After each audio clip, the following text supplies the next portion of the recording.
Magre-rate na naman tayo ng mga isa-shot mo. Pero bago yan, nandito tayo sa 4th floor. Pero tignan nyo ang nakita ko. Hinarvest na ng tita ko yung dapat kong i-harvest. Inunahan niya na ako sa mga talong na dapat kong i-harvest talaga para maging fruit picking, vegetable picking.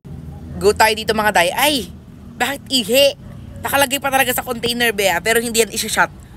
Bagkus itatapon yan be, ilalagay kita sa inidoro. Kadiri naman yan be, ang asim, ang alat. Pero hindi pa talaga ako nakatikim yan, so kadiri talaga. Setin. Ay, pork and bean. Bakit isa-shot ang pork and bean? Eh kung pwede namang kainin. Hindi isa-shot yan. Naiinis ako, may buo-buo pa yan. Baka mas stuck lang talaga sa lalamunan ko yun. Nanggigigil ako. Alam kung wala namang matitino dito. Sa 9. Yak! Eh at ba yan or maduming tubig lang na galing gripo? Hindi.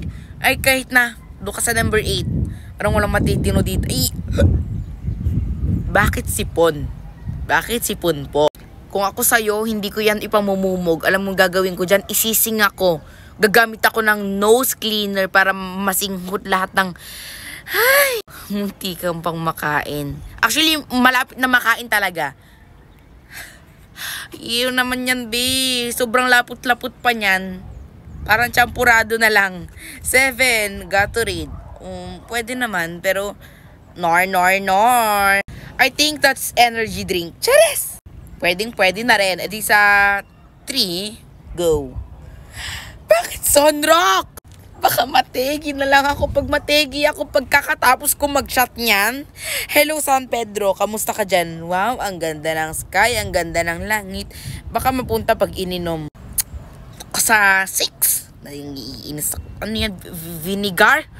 Pa-challenge pa nga lang ng vinegar, hindi ko na kaya eh. What more kung isa-shot ko pa yan ng buong buo. Pwede talagang mag-adobo na. Nahiya pa. 5.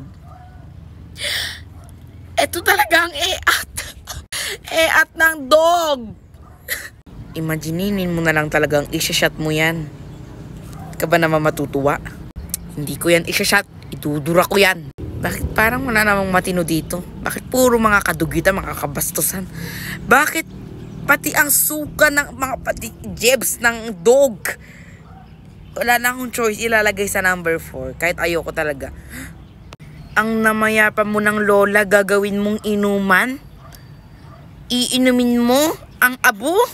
Ay, parang nai-imagine ko yung lasa niya na. Super pait. Sa sa 2. Ayan, perfect. Pero, shot, hindi pala. Kasi, hindi pala bagay ito kasi, pala siya eh. Shot pala, akala ko mumug. Bakit isa-shot ang Listerine? Sulfur mint niyan sa lalamunan. Baka masunog-sunog na ang lalamunan sa sulfur mint. Ilalagay na lang natin sa number 1 dahil wala tayong choice, wala tayong magagawa. Okay? Go. Doon tayo sa next. O, ito na lang. Tignan natin kung anong kakalabasan mo sa 2025 relationship. Kung magiging married ka na ba? Single ka pa din? Ano ba? Twerking. Be, ano ba? Twerk. Hindi yan pang relationship, be. O, ito paano ba to? Sa Squid Game ba to? Ganito ba yun? Ganito. At tapo, ay. So, first sama, ganyan, tapos ganyan, tapos ganyan. Ganyan, ganyan, ganyan. Ay, kailangan mabuo, bitch. Go. Ay, mali na siya, bitch. O, isa pa, ganyan, ganyan. Ganyan, ganyan, ganyan. Wala na! Ang hirap naman ito.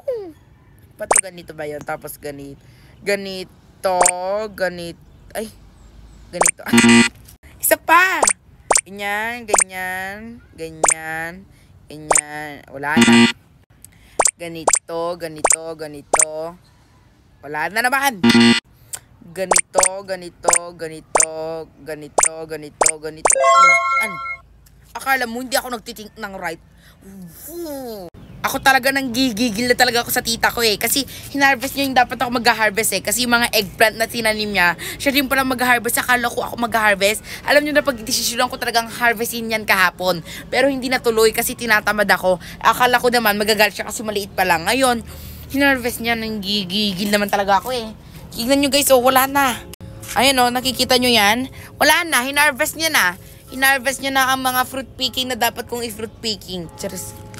Fruit picking, vegetable picking yan eh. Doon ka sa far away. Gusto mo ba itapong kita doon? Subukan mo, tatapong kita doon. Sige, bababa na ako at madilim na. Ay, ang saya ng buhay. Ay, wow. Ang saya ng buhay. Wow, nakahilata, nanonood ng TV. Kapak. Nanonood siya ng TV, guys. Perfect. Ako dito, naghihirap para nagigigil ako. Stress ako ngayon. Inagaw ng tita ko yung dapat kong i-fruit picking.